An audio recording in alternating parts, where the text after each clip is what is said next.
आपने चोरी की बहुत सारी खबरें देखी होंगी, लेकिन आज जो हम आपको दिखाने जा रहे हैं वो सिर्फ एक खबर नहीं है, बल्कि एक रहस्य है, एक दहशत है, एक साजिश है।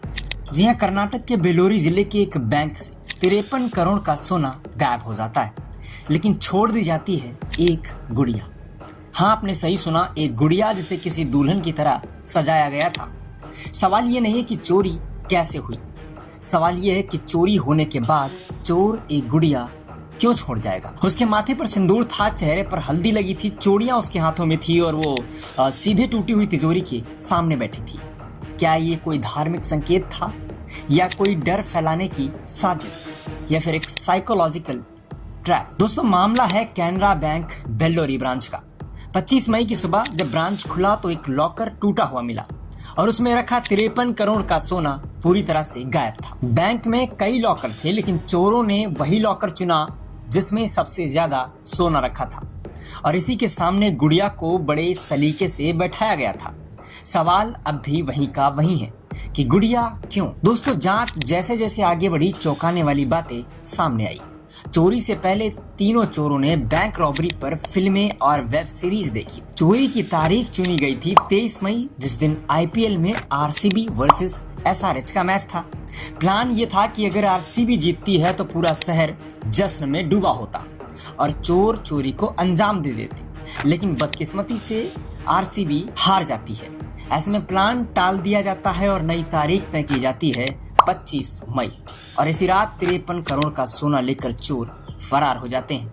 जैसे ही केस दर्ज होता है, कर्नाटक पुलिस की 8 स्पेशल टीमें बनाई जाती हैं। हर टीम को अलग अलग जिम्मेदारियां दी जाती हैं। किसी ने सीसीटीवी फुटेज खंगोले, किसी ने बैंक स्टाफ से पूछताछ करी, तो कोई संदिग्ध गाड़ियों पर नजर रख रहा था।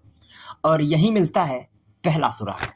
जी हाँ, एक कार जो चोरी से पहले बैंक के आसपास मंडरा रही थी। उस गाड़ी का रजिस्ट्रेशन नंबर निकाला गया तो एक नाम सामने आया, विजय कुमार मरियाला। जी हाँ दोस्तों, विजय को हिरासत में लिया जाता है और पूछताछ में उसने सब कुछ कबूल कर लिया कि चोरी उसने ही की है। विजय कुमार ने बताया कि गुड़िया रखने का फैसला जानबूझकर किया गया था ताकि पुलिस को भ्रमित किया जा सके।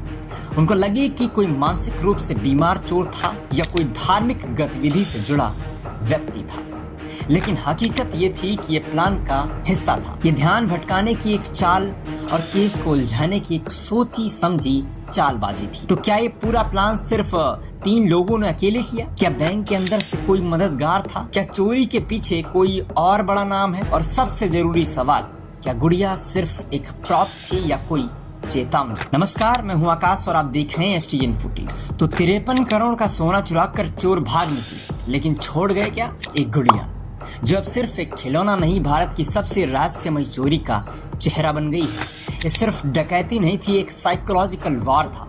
डर से खेलने की चाल थी, लेकिन कानून चुप नहीं बैठा। इस मामले में पुलिस ने अब तक 3 मुख्य आरोपियों को गिरफ्तार कर लिया है।